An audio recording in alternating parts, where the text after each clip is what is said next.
বন্ধুরা, তোমরা আমার বইয়ের ভিডিওতে অনেকে বলেছো যে আপনি বহুত আপনার বরটার উপরে খ্যাচ করেন। কথাটা একদম সত্যি, সারাক্ষণ খ্যাচ করে। তার পেছনেও কারণ আছে।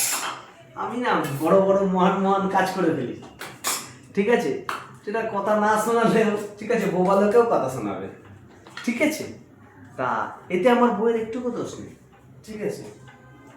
আমার বউ এমনি কথা শোনায় না, এমনি আমাকে খুব সেবা যত্ন করে, কিন্তু ওই আমার মহান কাজের জন্যই আমার কথাটা শুনতে হয়। এটুকুনি আমার বলার ছিল, তুমি কিছু বলো।